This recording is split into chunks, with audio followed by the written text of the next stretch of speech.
So to bring the points closer together, to close the gap, put in a screwdriver and give a little twist. Keep an eye and make sure that your lobe on the cam is at the highest point. That's what's going to push your points open. And then you get your set of feeler gauges. For the Ferguson 20 petrol and TVO engines, I think they say about 15,000. That's 15,000 is the end one. So what I like to do on these is to go 20,000, just to take up any wear that could be in the shaft. So in the gap,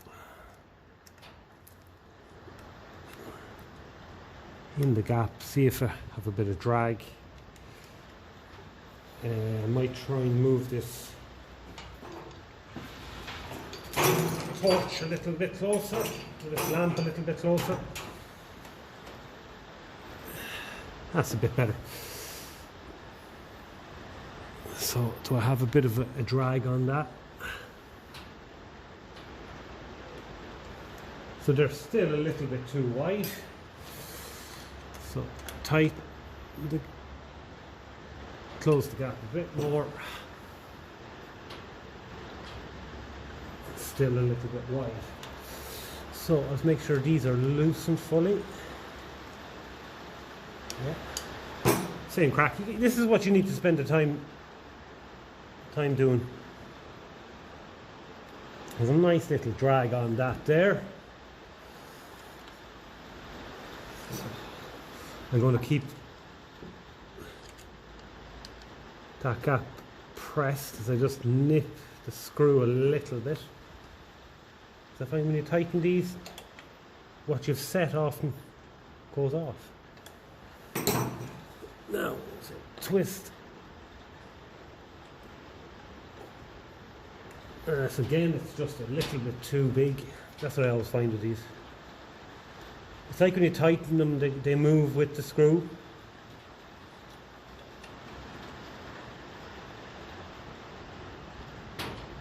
Yeah, it's like that. So that's what happens.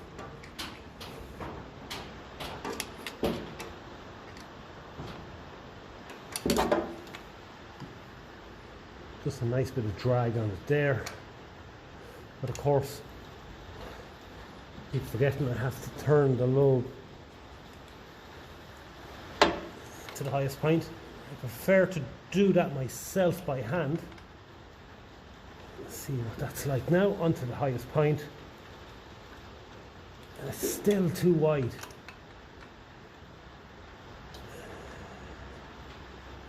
Strange one.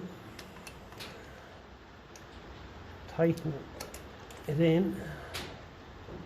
Feel it grabbing there. It's like I need to hold that and then with one tool and tighten it with the other. Yeah, seems to do that. So I'm going to go and try and get a tool that will help me keep that pushed while I tighten. So I'll actually be able to turn the engine a little bit more just to get that cam lobe at the highest point now, and it makes no difference to the points there when I twist it a little bit left and right, so that tells me it's at the highest point, and I'm just feeling a nice little bit of drag, exactly what I want. So what I'll do is give them a nip. Okay. That's good, happy with that. So that's 20 thou. I way prefer to have the extra little bit of gap there than the opposite, because if it's too narrow a gap, what you end up is you end up burning the points. I'm just going to put a tiny little dab of this grease on there. Again, I prefer this than the normal grease because it doesn't splatter everywhere. Fairly important that your cam lobe is lubed, because if that was rusty and it's turning against that plastic block there on the points, it will literally file it away. Okay, so that's good. I'll turn it over now to get it past that point onto the flat again. I think that's on the flat. Yeah, that's nearly on the flat there, just so I can check the spark. Lovely, take out the starting handle. And now I should be able to turn on the ignition and see what I have spark-wise. So I'll turn off that. And I might even turn off the main light and turn on my headlamps. So see if we can see it sparky down there now.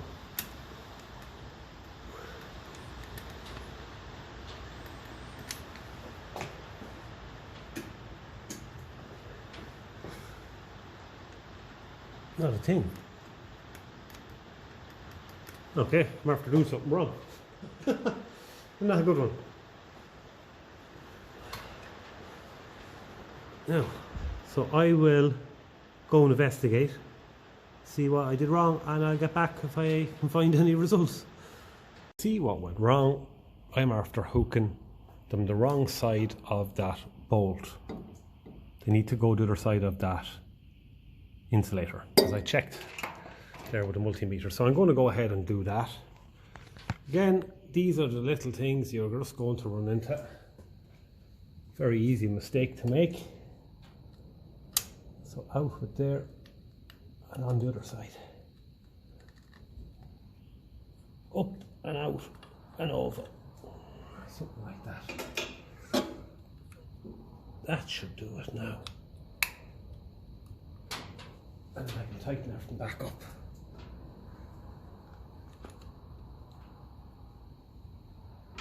Pressure down. Yeah, that feels a lot better, because I remember there a few minutes ago I was saying I was having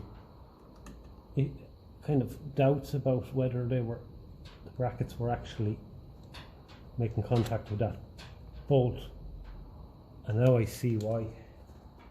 Because of the shape of that plastic insulator, they were actually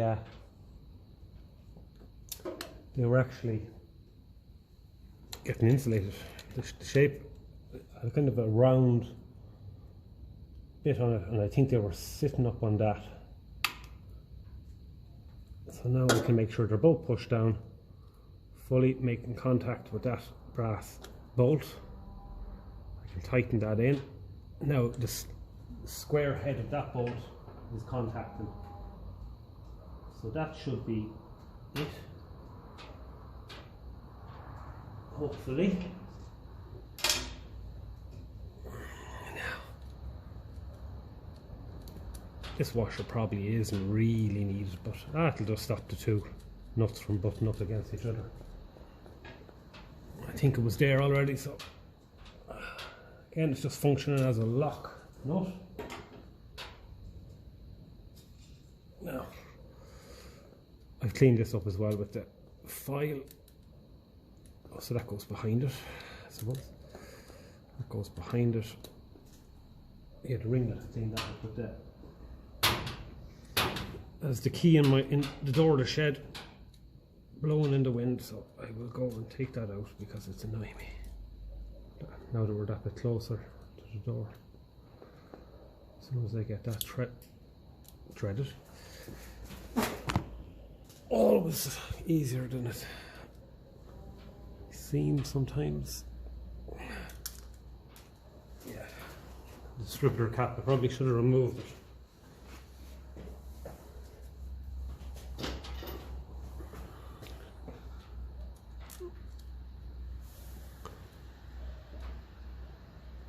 Okay, so that's that.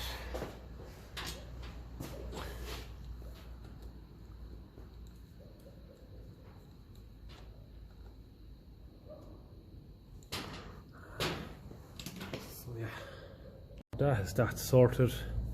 Little wiggle test to make sure. Okay, so now I'll do is I'll turn off the lights, turn on the headlamp on the cap, and I'll check that for a spark.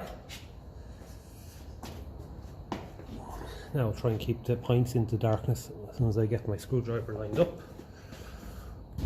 Try and see then, do we have a spark? Now, in the darkness. Ignition should be on. Is ignition on? No, it's not. So now we'll get it in the darkness. So that's a spark. A nice blue one by the looks of things. Into the dark again.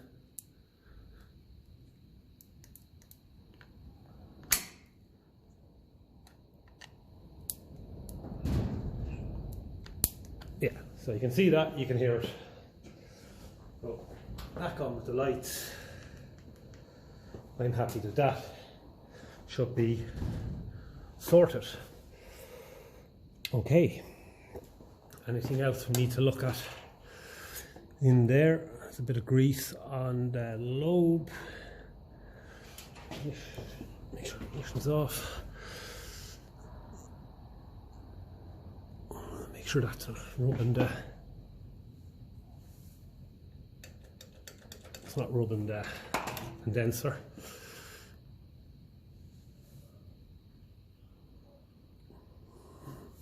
Let's give it a little push out of the way just in case it is. It says here the camera is about to fall off the stand.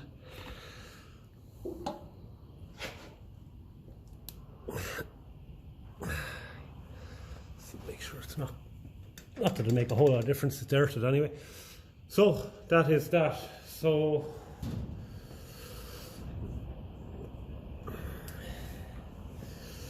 there's a little dab of that grease. I actually not too long ago oiled down there, so I'm happy enough that that is going to be okay. Now I just need a rotor arm. Try it for a cold start. So the rotor arm again got a little bit of a clean up there recently, so I suppose where you would be cleaning it is just where it's rubbing the distributor cap and where the little carbon brush in the distributor cap meets it there, allows the spark to jump across there. So that's where you just give her a little clean up. So push that down, and the carbon brush that I'm talking about is just the one in the middle there. So he leaves a little black circle on the rotor arm. That's a good rotor arms from the distributor doctor in England. They say that they get very good ones made for them, so I went for one of them. Now it is ready for a cold start. So I'll bring the camera back and we'll see what it's going to sound like. Because it was running lumpy yesterday evening when I had a look in at the points. So roughly get the camera back a bit there. That might do it. Okay, so I can get it to focus there. Right, so on the petrol. I think there's petrol in it, we'll find out soon enough.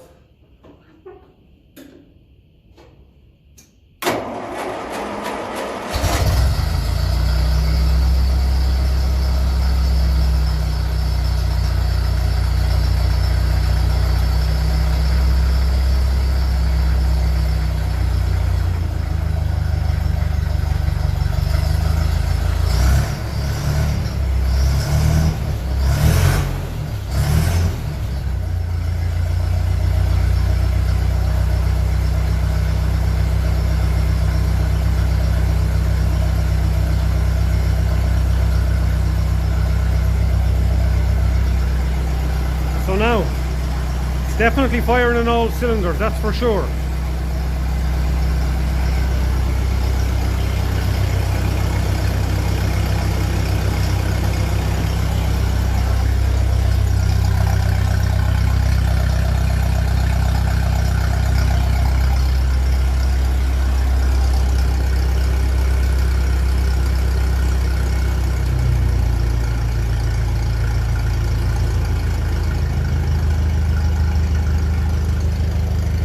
about 800 reps. Fan belt strangely makes sounds when it wants it, and other evenings then it sounds quiet, but that's no big deal. I'll fine tune that. Yeah, no, I'm happy that that is definitely firing on all cylinders.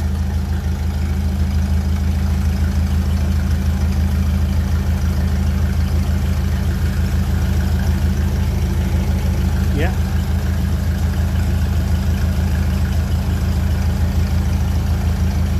So hopefully now that is going to improve it. Again, with this engine I always find you never really know until it gets warm.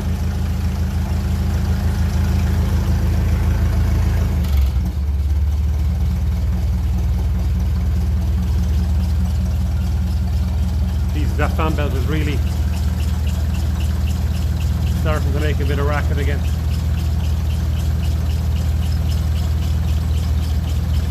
Dynamo's just sticking a little proud, but it's a lot better than it was. Okay, so we'll let it warm up and see if it improves. Now we'll try the hand start.